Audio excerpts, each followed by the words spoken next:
Assalamualaikum, apa khabar semua? Kita berjumpa lagi dalam episod Doctors Go Live pada hari ini. Hari ini kita ada sesuatu topik yang menarik, iaitu topik berkenaan dengan tempoh berpantang. Ya, sebagai ibu yang baru bersalin, sudah tentu banyak persoalan yang bermain di minda. Oleh sebab itu, Doctors Go Live akan bersama anda dalam membincangkan masalah yang biasa berlaku dalam tempoh berpantang. Di samping itu, kami juga akan menyentuh tentang penjagaan ibu dan anak sewaktu dalam pantang. Untuk berkongsi tips dan pendapat, kami menjemput jururawat dari Wad Bersalin Columbia Asia Hospital Setapak, Puan Suraya Surin. Apa khabar Puan? Alhamdulillah, baik, sihat. Alhamdulillah. Okey, kita terus pada soalan kita yang pertama berkenaan dengan topik ini. Apakah antara perkara-perkara penting yang harus difokuskan apabila kita bercakap tentang proses pantang ini? Okey, terima kasih Puan Sakina. Okey, apa khabar semua ibu-ibu di rumah sana yang dalam keadaan berpantang? Saya harap ibu-ibu berada dalam keadaan yang sihat. Okey, dalam tempoh berpantang seperti soalan apakah perkara penting yang harus difokuskan bagi ibu-ibu yang sekarang kita ada confinement lady, okey, ataupun ada ibu atau ibu sendiri yang menjaga, tapi bagaimana pula jika ibu tak ada siapa-siapa yang nak membantu? Okey, ibu-ibu tak perlu panik, tak perlu risau kerana especially untuk first time mother kan, kita boleh orang kata teruskan waktu berpantang tu 2 bulan ataupun 3 bulan tu dengan rasa yang happy, dengan rasa excited. Okey, apa yang perlu kita fokuskan pertama dari segi fizikal dan mental. Ibu-ibu perlu membuat persediaan awal. Okey, persediaan awal boleh bagikan kepada ibu ataupun anak tentang ibu. Of course lah kita nak tahu tentang apakah makanan yang kita boleh makan masa berpantang. Okey, bagi saya dari segi bahagian kesihatan, kita tidak ada spesifik makanan untuk berpantang. Itu terpulang kepada amalan ibu masing-masing mengikut adat budaya masing-masing. Tapi yang penting kat situ ibu makanan yang ada tu perlulah cukup dari segi protein kerana lepas bersalin tu, dalam waktu bersalin kan kita keluar banyak darah, lepas tu ada luka yang perlu disembuhkan, so perlu ada protein. Itu contoh macam ikan, ayam, telur. So macam ibu macam takut nak makan telur ataupun ayam, takut gatal ke apa kan, so kita boleh ambil ikan. Okay, dan dari segi karbohidrat tu macam nasi, mi, then terpulang kepada ibu lah nak makan orang kata portion makanan tu perlulah seimbang. Kerana ibu yang melahirkan anak ni dalam masa sama dia menyusu. Untuk kalori orang biasa macam kita perlukan 1,500 kalori. Tetapi bagi ibu, kita lebihkan 500 kalori supaya dia boleh membantu dalam proses penyembuhan luka dan juga memberi tenaga kepada ibu. Selain daripada itu perlu juga serat dan vitamin untuk memberi tenaga kepada ibu dan juga serat membantu mengurangkan masalah sembelit. Kerana ibu-ibu yang kan orang yang berbantang ni bila kita ada luka di bahagian kemaluan kita yang lahir secara normal, kalau doktor ada potong dan jahit kadang-kadang dia rasa takut nak buang air besar kan. So serat ni supaya dapat mengurangkan constipation ataupun sembelit tu lah. Okay, selain daripada pemakanan, fizikal dari segi mental tu mungkin kalau tak ada sesiapa nak jaga kan, boleh minta bantuan suami. Macam sekarang ni saya rasa banyak company yang bagi cuti paternity leave kan kepada suami sekurang-kurangnya 1 minggu. So dalam masa 1 minggu balik daripada hospital ni mungkin keadaan ibu first dia rasa macam tak kuat lagi semua. So suami boleh membantulah dalam membuat kerja-kerja rumah. Dan untuk bayi pula ibu dah siapkan dah apa barang dia nak pakai dekat nanti balik daripada hospital, dekat mana nak duduk, nak baring, nak tidur dengan baby ni. Kalau macam rumah kita 1 tingkat je tak ada masalah. Bagi orang yang rumah 2 tingkat, 3 tingkat, so cari tempat yang selesa dan dekat dengan toilet, senang ibu nak pergi ke toilet semua kan, tak perlu turun naik tangga. Kerana turun naik tangga orang kata pergerakan yang over atau terlebih ni takut nanti boleh menyebabkan luka terbuka ataupun ibu rasa penat kan. Okay. Lagi Pat? Bagaimana pula kalau seorang ibu yang baru bersalin anak pertama, jadi dia tak ada pengalaman lah. Macam mana dia nak menangani isu-isu ini dengan cekap dan tidak panik? Because dalam waktu pandemik ni mungkin susah untuk mendapatkan confinement lady kan. Mungkin tuan rumah tidak mahu orang dari luar untuk masuk, terutamanya confinement lady yang sudah biasa tinggal sekali untuk beberapa tempoh waktu. Apa nasihat Puan Suraya untuk ibu yang belum ada pengalaman berpantang tetapi keseorangan atau terpaksa menghadapi tempoh pantang sendirian? Okey, persediaan awal macam saya kata tadi, persediaan awal tu penting. Macam ibu dah tahu dah memang tak ada siapa nak membantu, hanya ada ibu dan juga suami dekat rumah. Jadi persediaan awal tu maksud saya macam saya cakap tadi, dekat mana kita nak duduk nanti lepas berpantang, dalam masa berpantang. Lepas tu maybe pemakanan mungkin ibu dah boleh orang kata bayangkan sedikit ataupun standby sedikit, buatkan list apa nak makan hari pertama, kedua dan seterusnya. Then maybe bagi saya ibu-ibu dah boleh dah standby buy paket-paket kan, simpan dalam fridge, dan boleh suami boleh sama-sama membantulah macam sebab pemakanan orang berpantang ni macam saya kata ikut kepada masing-masing punya ikut dia punya adat resam lah. Okey, tapi sekarang banyak juga orang yang boleh masak kan, macam kita order untuk confinement food kan, kita boleh order, dan maybe untuk bahagian makanan ni kalau suami yang jenis suami yang tak boleh nak tolong masak kan, untuk macam first week, sebab bagi saya kalau masa lepas balik pada hospital, first week ke second week tu yang crucial sikit, yang agak sikit untuk ibu-ibu. Tapi selepas 2 minggu saya yakin ibu-ibu dah boleh berdikari untuk simple, nak masak simple-simple. Macam kerja rumah ni, saya sarankan suami membantu ibu lah. Janganlah masa dalam berpantang ibu naklah sapu sampah dan sebagainya. Okey, contohnya nak mandikan baby kan. First time ada ni dia tak pandai nak mandikan baby. So kalau dia bersalin secara normal ataupun secara operasi, tak perlulah bawa ke bilik air baby tu nak mandikan. Boleh je mandi dekat mana kita rehat, dekat mana kita tidur. Just sediakan mesin, ada air yang ada sabun dengan air untuk bilas. So baby ni kotor sangat, betul tak? Kita just nak bagi keselesaan dekat dia. Boleh je mandi dan lap dekat sana, dan bila nanti ibu dah kuat, dah ada stamina untuk mandikan ke bilik air, boleh bawa baby mandi ke bilik air. And then nasihat saya sebelum ibu discharge daripada hospital, ibu perlulah dapatkan informasi daripada nurse dari segi bila nak datang balik. Ibu appointment anak juga nak datang. Lepas tu ibu kena tanya dengan nurse macam mana nak jaga luka dekat bahagian kemaluan ataupun luka dekat bahagian pecahan sekiranya ada. And then nak tahu macam mana penjagaan tali pusat. Kerana tali pusat baby kurangnya kita kena cuci 2 kali sehari setiap kali lepas mandi lah. Okey, supaya tali pusat baby tu tidak ada jangkitan dekat sana. Dan yang paling penting, ibu boleh dapatkan nombor telefon di mana ibu bersalin lah, sebab nanti kalau ada apa masalah, biasanya saya nasihatkan pesakit saya telefon dekat hospital ni, suruh dia transfer kat label maternity, dan kalau ada masalah kita boleh suruh nurse membantu. Tentang ibu yang first time kan, macam penjagaan luka tu, ibu-ibu perlu tahu tentang macam mana kalau ada tanda-tanda jangkitan pada luka. Tak kisahlah dia luka pembedahan ataupun luka di jahitan dekat bawah, macam dia ada pembedahan, lepas ibu rasa sakit yang sangat, and then kalau dekat jahitan bawah tu macam tak boleh nak duduk betul-betul kan. So tengok ataupun minta tolong suami tolong tengok dekat bawah kalau jahitan dia bengkak ke apa kan, dan datang tak perlu nak tunggu tarikh appointment yang doktor bagi, kita datang awal. Kita masalah sepanjang masa berpantang. Okey. Puan Suraya, boleh tak bagi contoh tentang apa jenis hidangan yang boleh kita serve kepada seorang ibu yang dalam pantang? Macam tadi Puan Suraya kata masakan yang simple yang macam mana tu contohnya?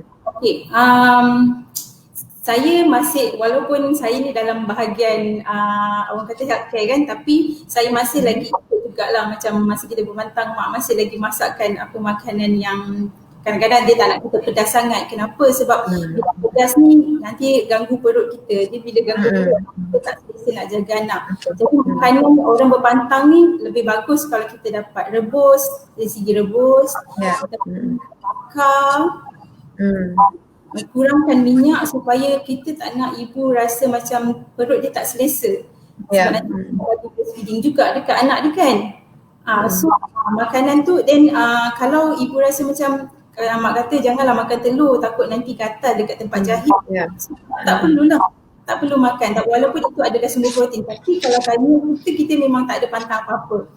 So boleh ganti telur tu dengan ikan. So variasikan makanan tu. Tak naklah benda yang sama hari-hari. Dan juga orang kata asyik makan ikan bilis goreng dengan ladi hitam. Macam benda tu tak ada zat.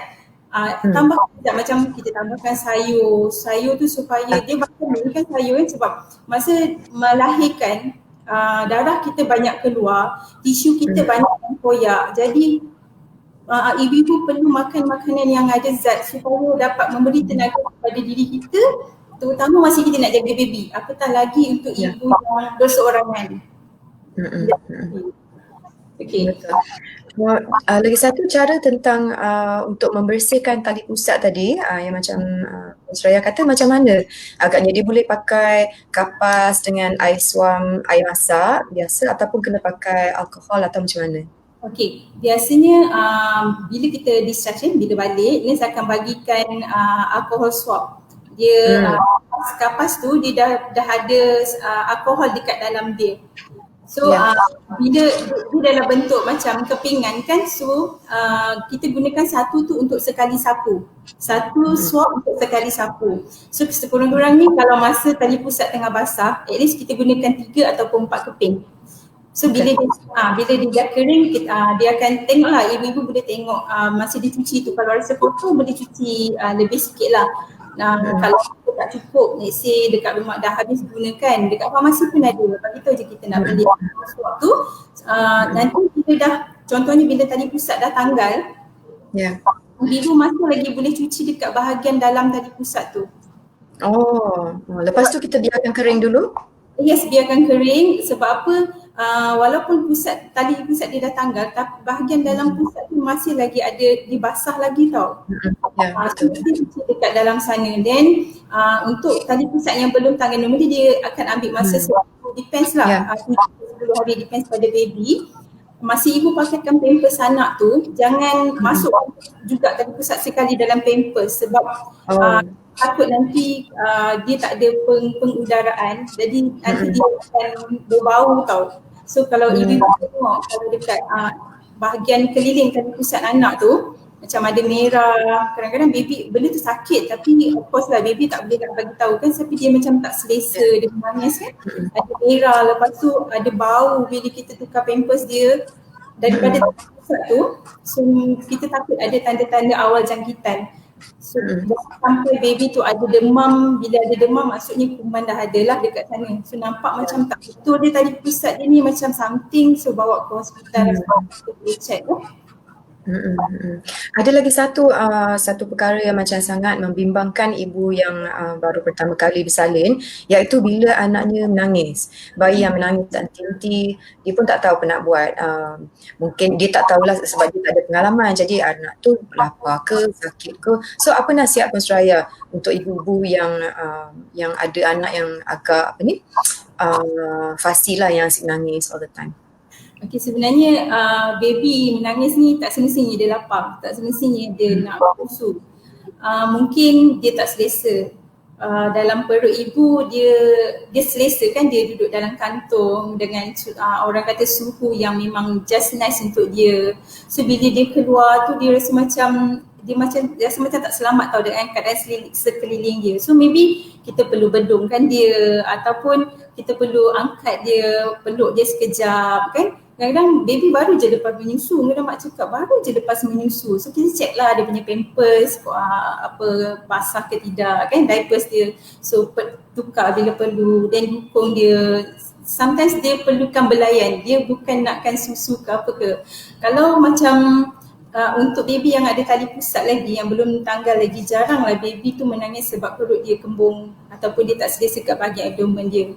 Kalau ibu-ibu kalau dah jaga anak daripada lahir, memang sentiasa bersama dengan ibu, ibu dapat tengok apa yang tak kena dengan anak tu.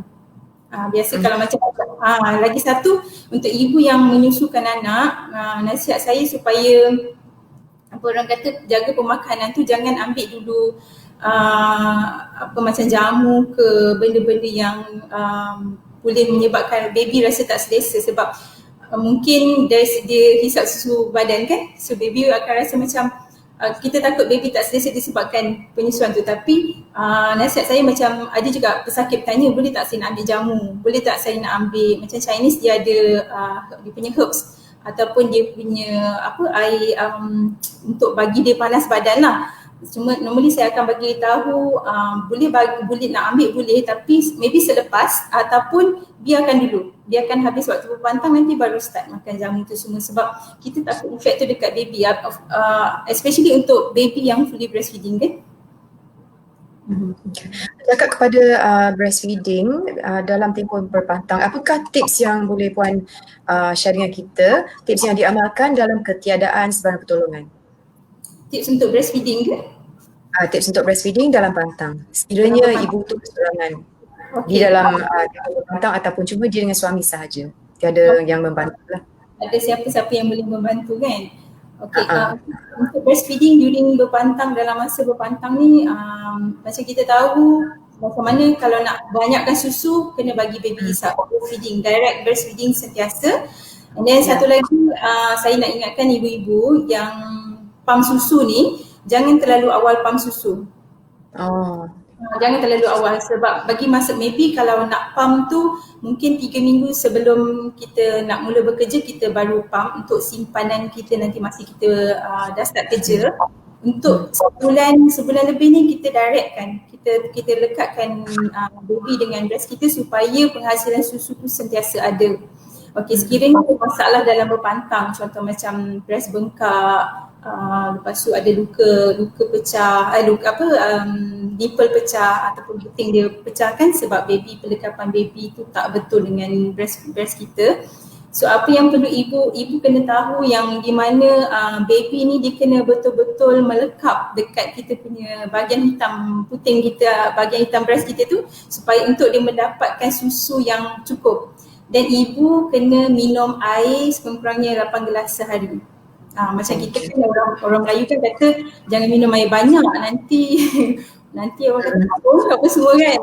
So kita perlu ada air, orang kata sentiasa minum air 8 gelas sehari sekurang-kurangnya untuk membantu dalam proses penyusuan susu ibu. Then kalau macam ibu rasa macam mana nak hilangkan bengkak susu ni, so sebelum kita nak bagi susu tu, kita gunakan air suam.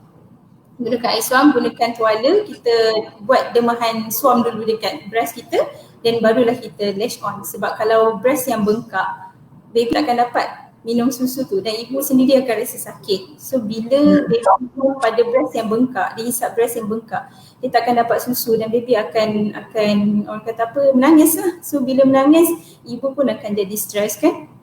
Dan susu akan keluar, kemudian susu lain pula yang timbul. Susu formula. Yalah, kita cuba dululah kan menyusu badan. Sekiranya jika kita bekerja dan nak fall back on susu formula tu, mungkin sebagai last resort lah Kak.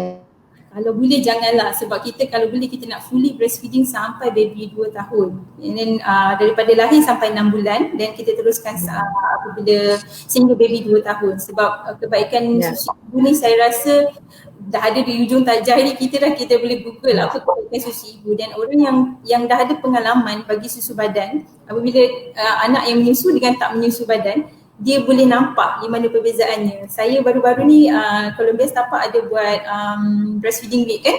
So memang ada ibu yang datang, dia datang dekat booth kita, dia pregnant anak kedua. Dia bagi tahu saya masa anak pertama dia menyusukan anak dia masa confinement je, sebab susu dia terlalu banyak. So dia takut anak dia macam dia macam tak selesa, banyak sangat susu dia. So dia stop. So saya pun got shock jugalah. Selalu orang berhenti susu sebab tak ada susu. Yang ni terlalu banyak susu, dia berhenti. So bila dia mengandung kali kedua, dia nak balik menyusukan anak yang kedua ni nanti dengan breastfeeding. So maksud saya, kalau orang dah ada pengalaman, dia akan walau macam mana pun bila dia mengandung kali kedua ke tiga ke, dia mesti nak bagi breastfeeding juga sebab dia dah tahu kebaikan susu ibu tu buat baby dan juga diri dia sendiri. Okay.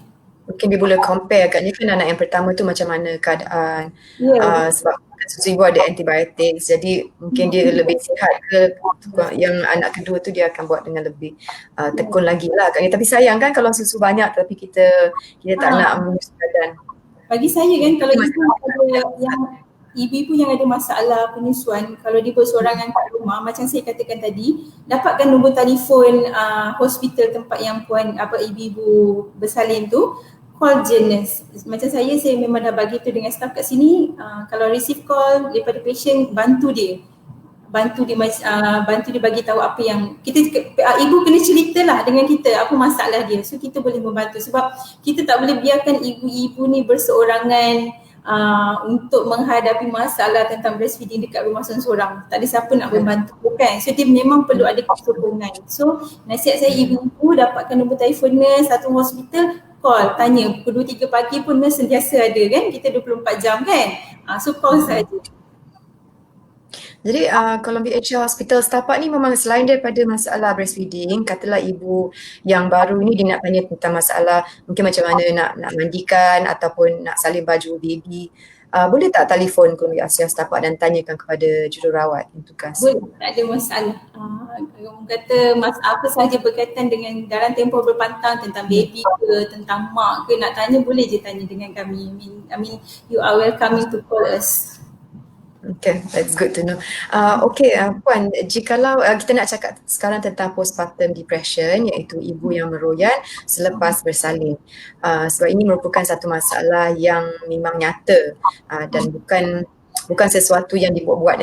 So bagaimana family members atau bagaimana suami dapat menenangkan perasaan postpartum depression ini, dan tahap mana yang ia menjadi begitu teruk yang kita harus menasihatkan ibu tersebut untuk berjumpa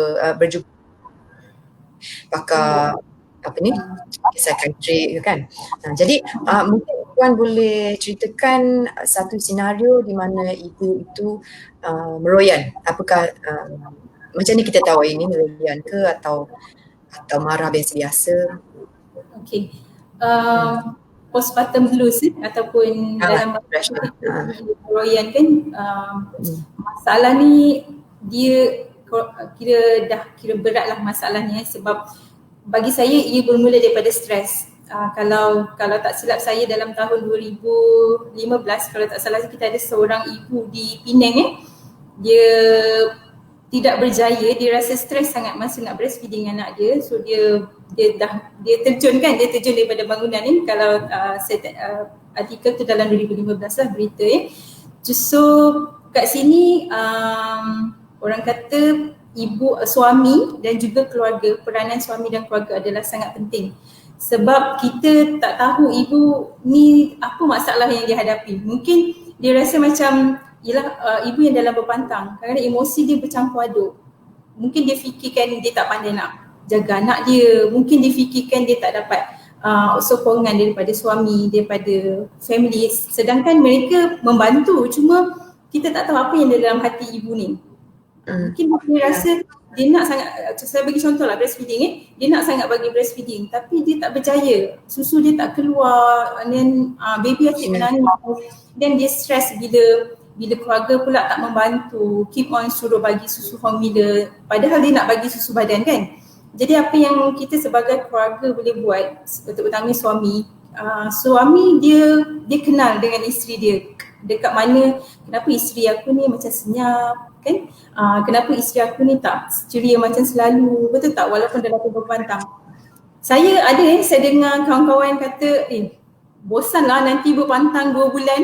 Sebab saya pun ada pengalaman berpantang 3 kali. Saya macam tak sempat nak merasa bosan tu, sebab apa, kita dalam berpantang kita sibukkan diri kita dengan anak kita.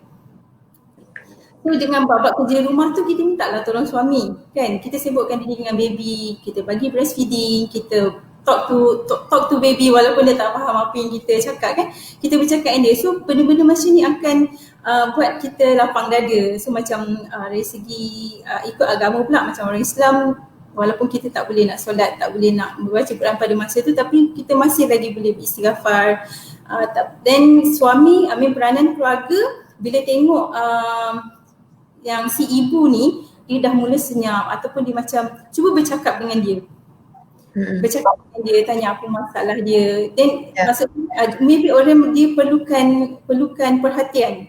Mungkin suami balik lambat ke kerja kan, dia jenis yang tak nak bagi tahu kenapa, tak nak tanya kenapa suami balik lambat. So suami pun kenalah sentiasa support dia dari segi emosi. Bagi saya, perempuan yang dalam waktu berpantang ni emosi dia sangat-sangatlah orang kata sensitif kan, sangat sensitif. Then kalau kata macam keadaan tu macam sangat nampak macam makin teruk, so saya memang nasihatkan bawa dia jumpa doktor lah, supaya kita, kadang-kadang orang macam ni dia denial tau, dia macam tak adalah saya okey je, tak ada apa-apa, tapi sebenarnya dia simpan dalam hati dia simpan. Dia cuba bercerita dengan dia. Maybe dia tak boleh nak bercerita dengan kita, mungkin kita suruh mak kita ke, ataupun maybe panggil adik-beradik yang dia rapat lah, supaya benda ni tak jadi lebih teruk. Sebab bila dah dapat bottom blues tu, sangat bahayalah, sangat kritikal lah, maksud saya dia punya keadaan tu. Sebab mungkin dia akan bertindak di luar jangkaan kan, kita pun tak nak mengambil risiko yang macam tu lah.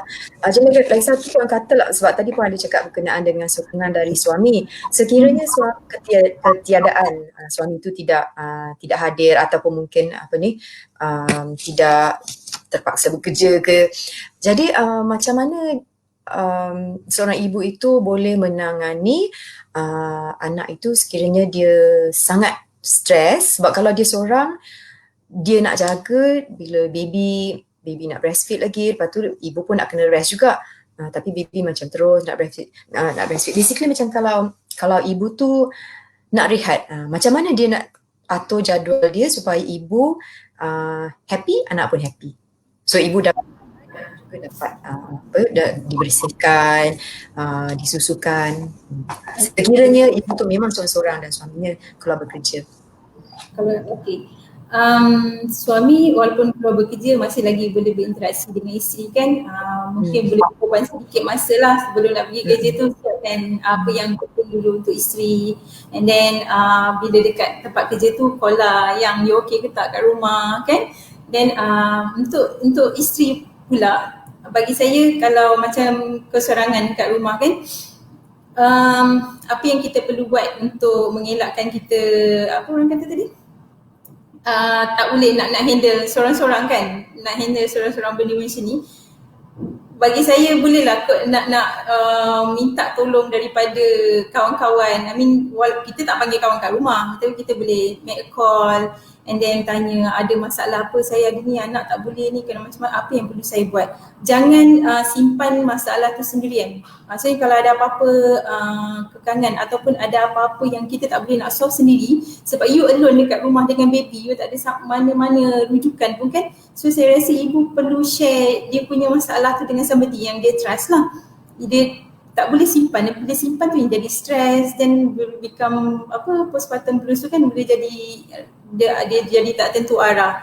And then macam mana kita nak arrange masa rehat kita dengan baby kan. So bila baby ni, kalau kita perasan kan, kalau siang dia dah terlalu banyak tidur, malam kan dia berjaga. Betul tak? Yalah. So nanti bila ibu pun dia tak boleh nak timkan masa tidur dia. Malam pun dia tak boleh tidur, siang pun tak boleh tidur. Jadi saya cakap tadi tu, hal-hal kerja rumah kita bagi suami tolong settlekan, kita jaga baby. So maksudnya bila baby berjaga, kita memang kena berjagalah, sebab nanti kan dia nangis, kita nak tengok dia, nak bagi breastfeeding semua kan. Tapi masa baby tidur, masa tu ibu tidur. Ya, betul. Ibu tidur masa baby tengah rehat, tengah tidur sama-sama. Supaya ibu dapat, orang kata nanti kan baby menangis, ibu nak kena jaga, nanti kan baby dah tidur, ibu pula pergi buat kerja rumah. So nanti tak masalah kan. Dia malam pun tak boleh nak tidur. Masa baby tidur, ibu tidur. Barulah kita dapat at least orang kata nap time tu walaupun sekejap kan, boleh dapat membantu rasa ringan sikit lah daripada tak tidur langsung. Lah, kalau tidak ibu tu tak akan mendapat apa-apa tak akan mendapat rehat kan jika dia macam bekerja all the time, dia macam menyusu badan apa semua tu, kira kerja lah juga sewaktu berpantang. Okey, baik itu saja yang saya ingin ajukan kepada Puan Suraya berkenaan dengan soalan. Jika tuan-tuan dan puan-puan ada apa-apa soalan berkenaan dengan dalam pantang, tuan-tuan pun sekali involve sebab suami kan sebahagian daripada jugalah. Boleh type di ruangan komen. Kita tunggulah jika ada apa-apa soalan dulu. Sementara tu Puan Suraya ada apa-apa lagi nak tambah berkenaan dengan nasihat atau tips bagaimana untuk melayari waktu berpantang dengan dengan lancar. Okey. Saya rasa macam kita dekat Columbia Setapak, kita ada antenatal class kan. So untuk ibu-ibu yang masih lagi masih dalam mengandung dan belum tercari-cari untuk first time mother, tercari-cari dekat mana nak tahu tentang penjagaan nanti selepas bersalin, penjagaan baby dan sebagainya. Boleh juga menghadiri mana-mana antenatal class supaya sebab dalam antenatal class ni kita biasa akan bagi macam-macam info lah, especially nanti masa postnatal, masa nak bersalin semua tu kan. So at least dapat ilmu daripada sana. Dan banyakkan membaca tentang bagaimana penjagaan semasa pantang, okay? Especially untuk first time mother yang mana dah bersalin. Yang kedua saya rasa mungkin masalah tu kurang sikit lah, tak seperti first time mother kan. So untuk ibu yang bagi breastfeeding sangat penting menjaga emosi, kerana kalau kita stres, kita tak akan dapat kita punya, orang kata akan membantutkan dalam penghasilan susu. So ibu kena dia memang kalau ibu bila nak bagi susu badan tu jiwa dia kena tenang. Dia masa menyusukan, pegang baby tu, tengok dekat baby, talk to them, talk to her, cakap dengan baby tu supaya dia, sebab bagi saya breastfeeding ni dia berkaitan dengan mindset kita, berkaitan dengan jiwa kita juga. Kalau kita rasa macam tak tenang, so susu pun agak susah jugalah nak keluar. Okay, so bagi saya tak kisahlah ibu first time mother ke ataupun dah second time ke, berpantang, anggaplah berpantang tu satu masa yang menyeronokkan, bukan satu masa yang membosankan. Sebab bila kita rasa bosan, nanti semua benda yang datang kat kita pun kita rasa bosan sebab kita dah dapat so apa yang kita nak rasa bosan, just jaga baby kita sebaiknya.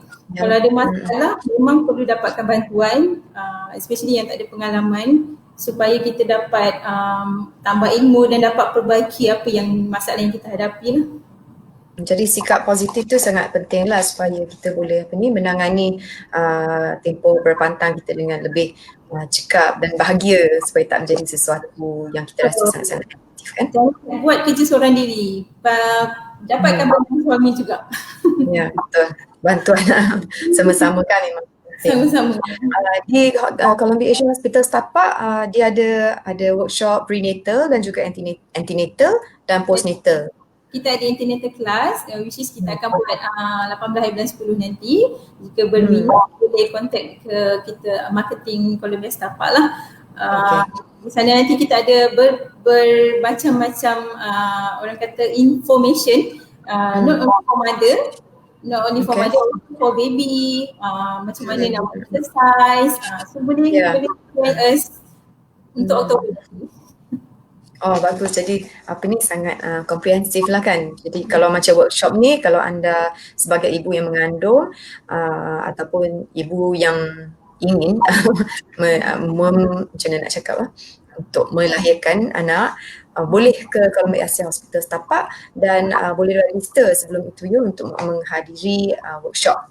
Sebab memang macam-macam, kalau tak silap saya dalam sebarang workshop ni dia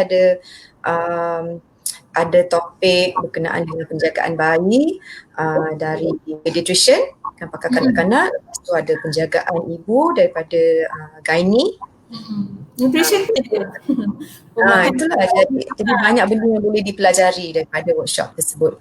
Yes, physio pun ada. So boleh datang joinkan. Physio tu macam mana dia physio macam mana dia punya relevannya di dalam nanti dia orang akan ajar orang kata simple exercise untuk ibu yang mengandung dan juga selepas bersalin. Sebab kita pun Oh. perlu pergerakan body juga kan, walaupun kita mengandung simple exercise lah supaya nanti kita ada tenaga masa nak pushing kan. Yalah, betul. Okey, alhamdulillah tu sangat menarik Puan Suraya. Alhamdulillah, terima kasih banyak kerana telah sudi meluangkan masa untuk bersama kami di Dr. Sekolah Columbia Asia Facebook. InsyaAllah nanti kita akan berjumpa lagi. Last week kita bercakap tentang breastfeeding, hari ini kita bercakap tentang dalam tempoh dalam berpantang. Terima kasihlah banyak untuk Puan Suraya.